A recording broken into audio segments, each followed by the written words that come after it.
Alright, welcome back to the channel. I hope everyone is well. So in this video we're going to talk about Canelo Alvarez ducking Benavidez, and we know he's been ducking him for a while. Benavidez just coming off an absolutely sensational performance against Demetrius Andrade, putting more pressure on Canelo. He has to fight him now. That is an absolutely massive fight. Question is, will he? Me and Canelo, we have motion. You know what I mean? I've been winning the fights I'm supposed to win in fantastic fashion. He has nobody else to fight. No, I don't want to fight with Mexican. I represent Mexico, so. You know what I mean? So if they want to give it to me now, later, whenever, I'm not going nowhere.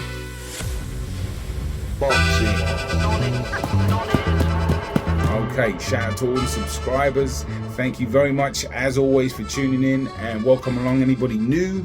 Gratitude to you. Let's talk about this situation, because I think the only people that really can make not the only people, but us boxing fans, if we push it hard enough, we've got a better opportunity to get the fight happening. Now obviously it's down to Canelo, not his team, not anybody else. It's down to him, but he has to take that fight now. There's no reason why Canelo shouldn't fight David Benavidez. He's the champion of all belts. He's the undisputed super middleweight champion.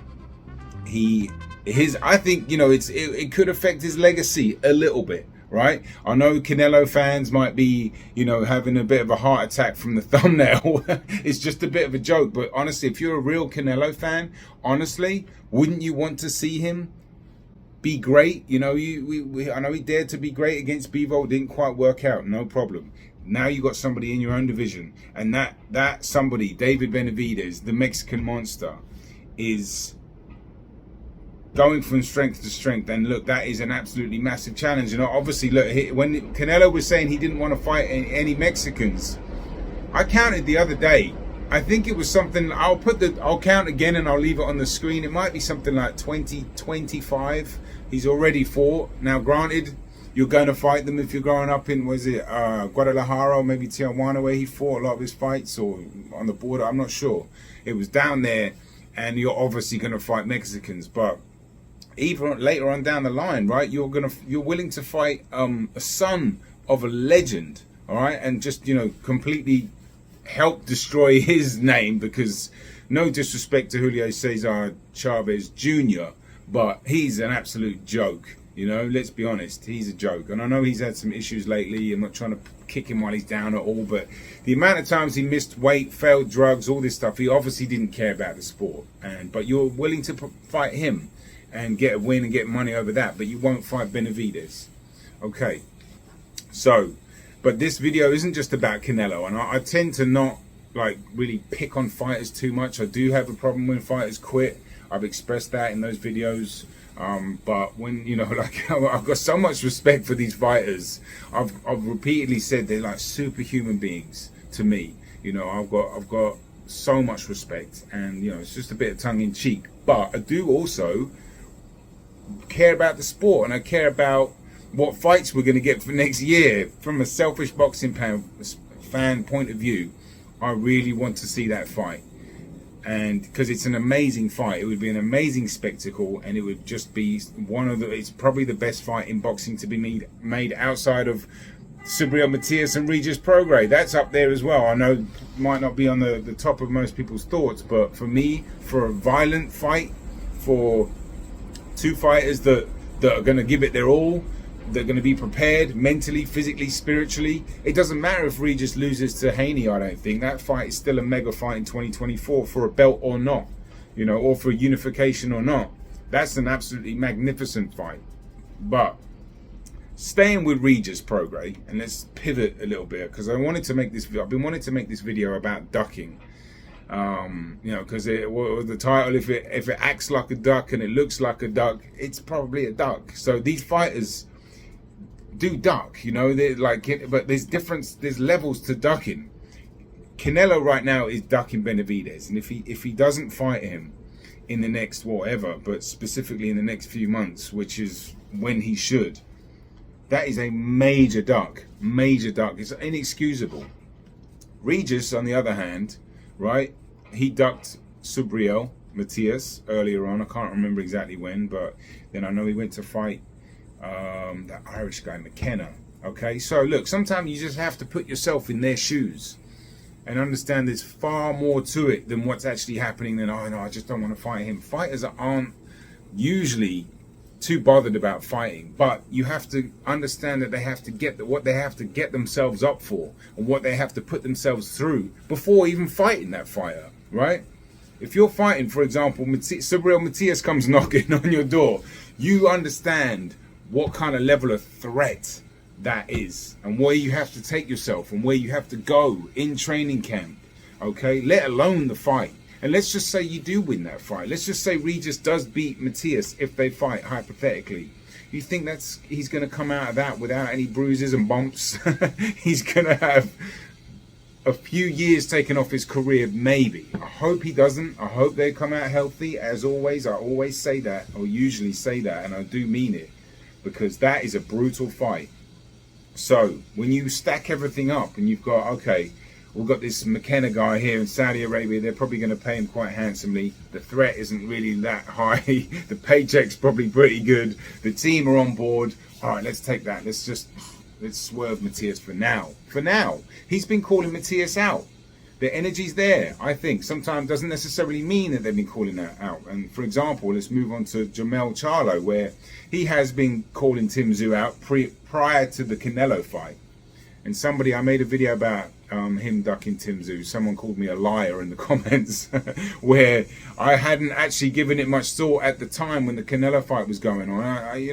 How can we possibly know all the details? But it looks like he is ducking him now. But I wasn't sure if Jamel was even ducking him. He went up to super middleweight, coming back down to get your body back to that physique and to defend your belts. Obviously, I want him to do that, but there are more things in play. 33 years old. Look, he just fought Canelo, like I said, but does he want that smoke at 154? If Tim Tszyu said he was going to follow him at 160, if he misses him then, that's a major duck. It is. I'll say it what it is. But at the time, I didn't really give it much thought if he was really ducking. How can you possibly know? If that's just a mate, he got injured. Let's be honest, he got injured. We don't know if he did or if he didn't. I'm assuming he did. There's no reason to say. Then he took the Canelo fight. Now he's probably ducking Tim Tszyu.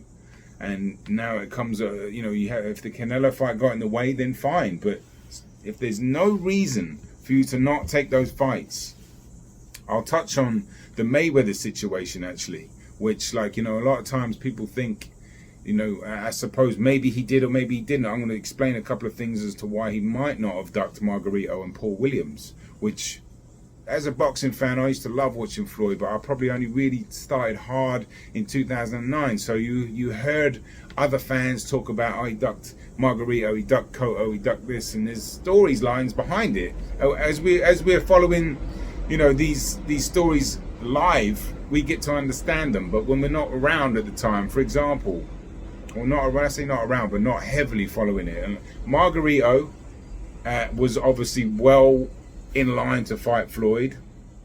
So was Paul Williams, but Margarito ended up losing to Paul Williams. And I'm repeating this from ShowBizz the Adult. I watched one of his videos about Floyd and the supposed ducks, and Shane Mosley was in there as well. Now, he covered this very well, and he broke down some key points. If you're in line to fight Floyd like Margarito was, and then you lose, not only does that it takes your name, it makes your the desired fight less desirable. Let's be honest. And it's not to say that you can't make that fight again. Like I just said earlier on, if Haney loses, if Prograis loses to Haney, that's still an amazing fight for Matias. But you're also giving the A side more reason to be like, well, I don't have to, well, he just lost, which Floyd did a lot. And there's I don't have a problem with it, because from a business standpoint, when you do lose, and that does take the shine off it, and the stock goes down, boxing's a business. Do I have a problem with fights not getting made? Yeah, I'd love to see them get made. Of course I do. But then there's the Mosley situation, and there's this footage of Mosley being asked if he wanted to fight Floyd at the time. I think he just beat, I can't remember who he beat. Maybe it was Mayorga again. But he was asked, and he kind of iffed, and he didn't really directly answer the question properly. So You know, there are, and then the Paul Williams also, when he was in line, he lost to Quintana. This was what that ShowBizz guy was saying. And I was like, I thought about it, and I was like, you know, it kind of makes sense. The Cotto one was, obviously they had a feud with Bob Arum, and he, you know, didn't want to work with Bob Arum. I don't know how true or untrue that. I know they had a feud for sure, but again, more context. Moving on to the Loma Shakur situation. Now look, Loma ducked, he's ducking Shakur. I'm not saying these fighters aren't ducking these guys, right? They're ducking them. It's definitely a duck, but it's the level of duck and it's what's going on behind the scenes. For example, if you are Lomachenko, right, his team as well. Now they said they responded to Shakur, said no thanks, champ. We're tied up. We've got unfinished business, meaning they probably wanted the rematch with Haney. No problem. Haney takes whatever happens with that negotiations. Haney takes another route, and he's fighting Regis, or he was going to be lined up to Shakur. I don't know. There was a lot of moving parts, but realistically, the Loma team probably think they got robbed, right? He's quite a sore loser. I just love watching Lomachenko. He's a great fighter, but he's a sore loser, and they probably thought they got robbed. And there's nothing wrong with thinking that you won the fight. You know, being a sore loser is a bit off, but if you thought you won the fight, no problem. Okay, so his team, you've got to look at it and think, wow, we've got to fight Shakur. It's a tricky fight, it's a complicated fight, although I bet they wish they fought him recently when he had that injury. But look, realistically, for the headache and how tough of a fight that is, realistically, well, I don't know how much the money was. That's always a factor. But I'm just saying, as their team, do they probably think, we could just fight somebody else that's not worth the hassle, where we're going to have a fairer shake? This is just coming. You got to put yourself in their shoes. That's all I'm saying. Is it a duck? Yes. Is it a major duck? Probably not. Do you blame him? I mean, it's a good fight. I would love to see the fight. Do I blame him a little bit? Yes. he's ducking him. But you know, do I have a major issue with it? Do we know exactly what's going on behind the scenes? Are they thinking that they can really get a win against Shakur? I'm not saying he can't believe that he can win. Of course he can. That's why these top fighters believe that. Manny Pacquiao came out and said that he basically admitted to ducking an entire division. I can fight anybody on 147. I tried to 154, but you know, when I beat Margarito, and then the WBC asked me, "Are you going to defend your junior middleweight title?" No, give it to them. Never mind.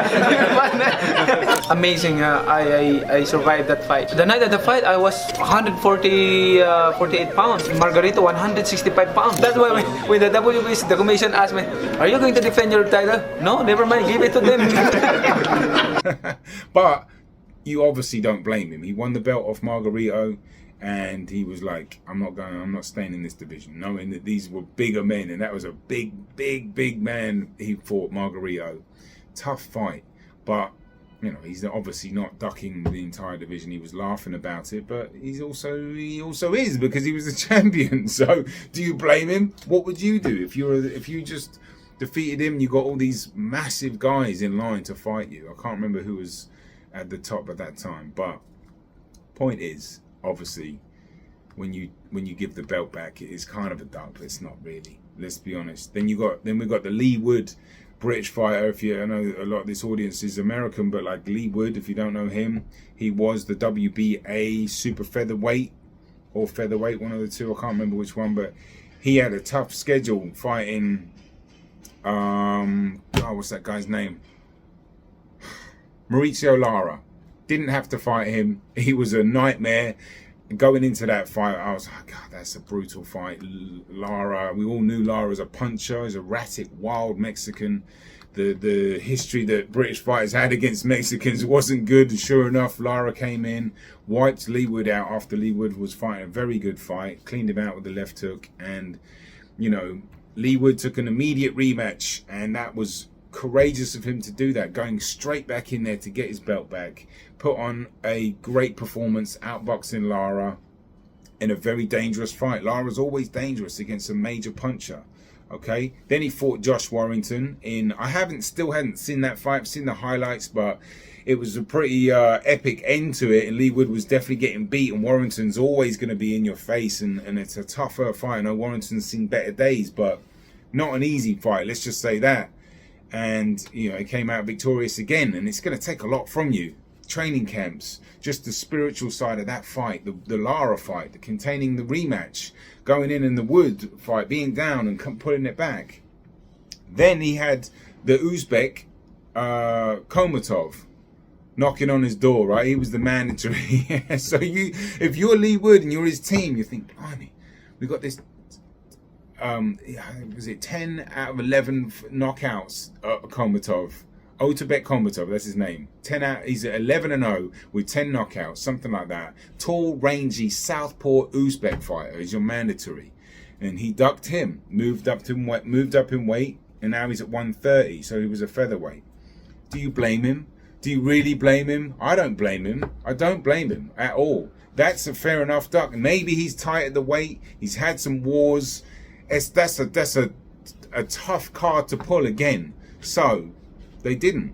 Team duck, business duck. I've got no problem with that. It's still a duck though. Let's be honest. It's still a duck. But I've got no issues with it.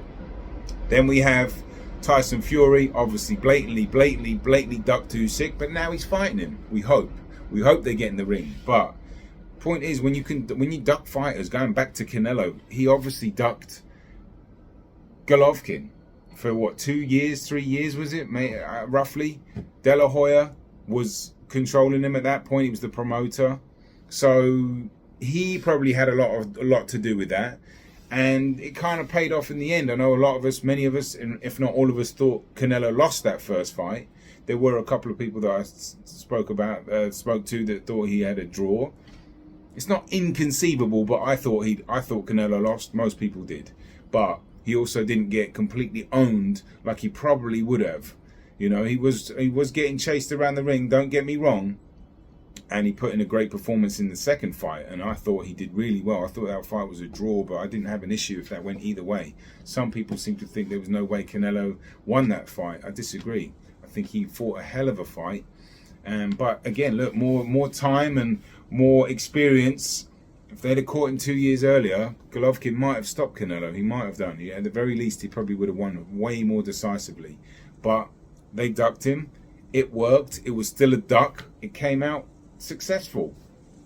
There's been so many ducks in boxing. There will be loads more, and there have been loads in the past. It's part of the sport. It's a business. You're protecting an asset, millions of dollars. For example, Tank and Lomachenko, right? That was a duck. When they were protecting Tank, and look, as much as I would love to see that fight, of course I would have. That would have been amazing. Even now, I would love to see that fight. I would have loved to see it back then. Was it 2015 maybe? When Lomachenko was on fire and Tank was still young. They were just protecting him. Now, do I have a problem if I'm that business? I don't know. You have to put yourself in their shoes. You've got Tank. He's your main asset. I know they had a couple of other fighters, but Tank's he was the man at Mayweather Promotions, right? So they're just protecting him. You know, and the fans are going to say what they're going to say. It was a duck. Again, let's be honest. It was a duck. But it was a business duck. And they probably did the right thing. You know, because Tank's a mega superstar. And he's earning the company. Well, he's not with them anymore. But, you know, it's... you never know how fighters... I'm not saying he would have lost either to Loma. It would have been a good fight. I would have favoured Loma at the time. But a loss... And I spoke... you know, when... This is another reason why I want to talk about Gabe Rosado really quickly, because I meant to start with him. He is the exact reason why I'm making this video as well. I was going to lead with him, I forgot. He didn't duck anybody. He is a legend to me. Gabe Rosado is a legend to me.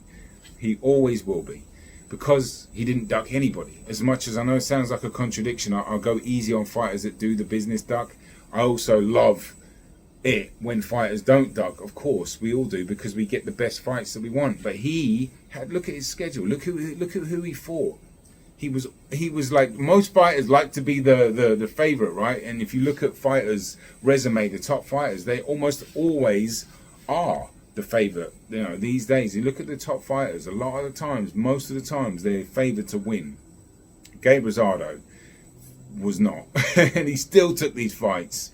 Golovkin, at 160 when he was a 154 pounder. He fought Angulo, and Angulo was a real beast. Angulo stopped him in 3 rounds. He fought Jamel Charlo. Look how that loss aged. He fought Peter Quillin, world champion. Joshua Clottey. I made a video about him called The Dying Breed. I'll leave it up here. It's about Gabe Rosado and his career. And just, you know, I've got massive, massive respect for him. But if you are a boxing fan and you're just starting the sport now, and you hear Gabe Rosado's name and you check his box record and you see he's got something like 17 losses, people aren't going to give him anywhere near the amount of respect that he deserves.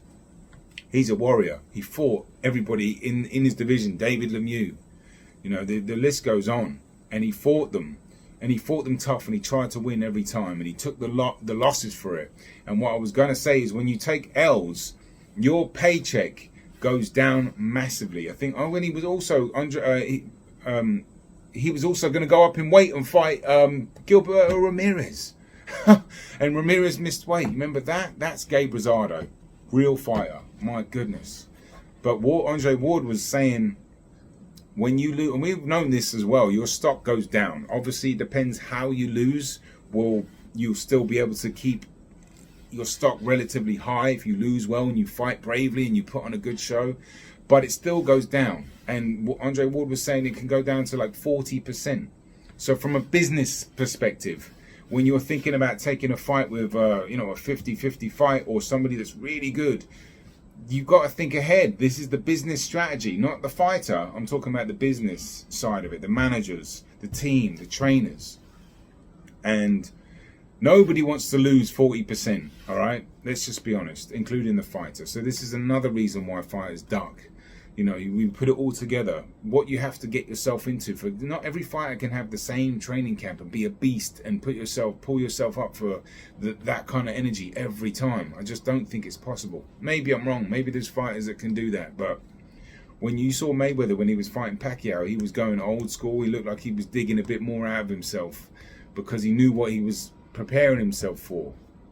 And this is what fighters do. When you're fighting Subriel Matias, you're not just fighting anybody. You have to prepare for absolute war, you know. And not every fighter brings that kind of intensity out of you, and that's another reason. So you got the financial stuff, you got the whole team, the advisors, the money, the timing of it. It's just, you know, there's a lot that goes into it that a lot of boxing fans might not realize. So I'm tend to go easy on fighters that duck, except for when it's a major duck, like this Canelo Benavidez situation where he's got nobody else to fight at 168 except for the Mexican monster. And in terms of him not fighting Mexicans, look, that's convenient, isn't it? Now that, you know, the only one left. Well, they talked about him fighting Ramirez too, Gilberto, but nobody wants to really see that fight. We want to see the Benavidez fight. Let me know your thoughts on ducking.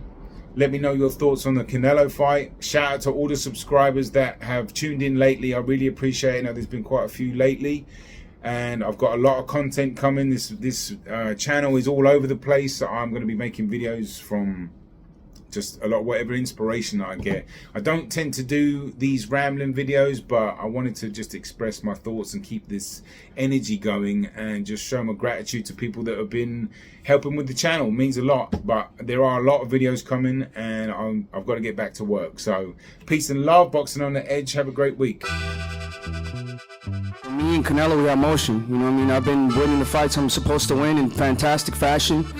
He has nobody else to fight. No, I don't wanna fight with Mexican. I represent Mexico, so. You know what I mean? So if they want to give it to me now, later, whenever, I'm not going nowhere. Boxing. On it is.